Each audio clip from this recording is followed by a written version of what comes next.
ఇది కూటమి ప్రభుత్వం కాబట్టి నా ఒక్కటి ఉద్దేశం పనిచేయదు. ఇక్కడ అందరి చాలామంది సమగ్ర కొన్ని కోట్ల మంది కూర్చొని ఎవరెవరి ప్రతినిధులను తీసుకొని నా కోరిక, ఇది నా లోపల ఉన్న కోరిక, పోలవరానికి అమరజీవి పొట్టి శ్రీరాములు గారి పోలవరం ప్రాజెక్ట్ అంటే నాకు చాలా గొప్పగా ఉంటుంది. అది కుదురుతుందో లేదో మనకు తెలియదు కానీ బట్ నాకైతే కోరిక.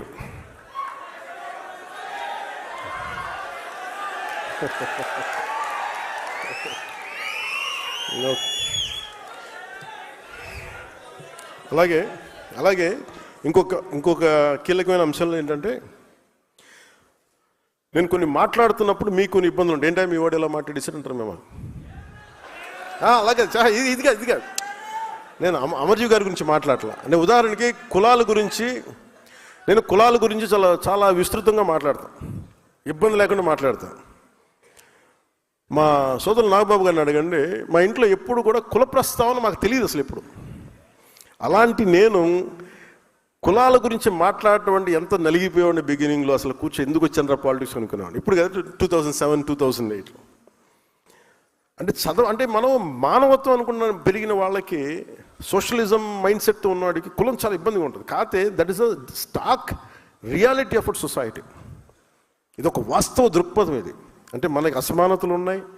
కొన్ని కులాలు అగ్రస్థానంలో ఉంటాయి, కొన్ని కులాలు వెనుకబాటు స్థానంలో ఉంటాయి, కొన్ని వృత్తి కులాలు ఉంటాయి, వృత్తి కళలు వాటికి పరిమితం అయిపోయినాయి. అందుకని కులాలని నేను సమగ్రంగా స్టడీ చేశాను. స్టడీ చేసుకున్న తర్వాత అప్పుడు అవగాహనతో వచ్చి మాట్లాడాను. అందుకు నాకు ఇబ్బంది ఏముండదు. నేను ఒక కులం గురించి మాట్లాడుతున్నానంటే ఇంకో కులాన్ని ఎప్పుడు పెంచడం కాదు, ఇంకో కులాన్ని తక్కువ చేయడం కాదు, ఒక వాస్తవాన్ని మాట్లాడుతున్నాను అంతే. అందుకని నేను ప్రత్యేకించి కులాల గురించి మాట్లాడేటప్పుడు మన ఆ పార్టీని ఎలా చెప్పాలో తెలియట్లేదు నాకు. వాళ్ళ పేరు కూడా చెప్పడం పెద్ద నాకు ఇష్టం లేదు. అంటే అలాగే అంటే అలా అంటే ఆకు రౌడీలను సపోర్ట్ చేస్తాం, మేము రౌడీజం చేస్తాం అనే వాళ్ళతో వాళ్ళ పార్టీగా నాకు గుర్తించట్లేదు. ఒక రౌడీల సమూహంలాగా అనిపిస్తుంది ఒకసారి.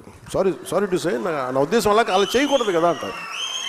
దెర్ ఇస్ వాళ్ళు పొలిటికల్ పార్టీ అయితే మీరు పాలసీ విధానంలో మాట్లాడాలి. మీరు పాలసీ విధానం మీరు ఈ పాలసీ చేశారు, వచ్చాక మేము రద్దులు చేస్తాం. ఇప్పుడు ఉదాహరణకి మొన్న నాకు నిన్న కూడా వారికి శుభాకాంక్షలు తెలియజేశాను, పుట్టినరోజు శుభాకాంక్షలు. అంటే మనస్ఫూర్తిగా చెప్తాను, నాకు లోపల ఎవరు శత్రువు కాదు. నాకు వారి విధి విధానాలతోనే నేను వ్యతిరేకిస్తాను తప్ప నాకు ఎప్పుడు కూడా శత్రుత్వం లోపల ఉండదు. మీరు కనుక మీ విధి విధానాలతోటి ప్రజలకి ఇబ్బంది కలిగితే నేను ఇంకా గొడవ పెట్టుకోవడానికి నా జీవితకాలం సంసిద్ధం. నేను అసలు నాకు ఆ భయం కూడా లేదు. నాకు ఆ భయం కానీ లేదు. మనం ఏదన్నా జరిగితే బహుశా ఇలా జరిగితే ఆ భయాలు ఉండవు. అలాంటి అనుకుంటే ఇక్కడ దాకా ఎందుకు వస్తాం, ఉండం, పోతాం, కానీ అడుగు ముందుకే వేస్తాం. దేనికి వేస్తాం అడుగు? పిచ్చి ఐడియా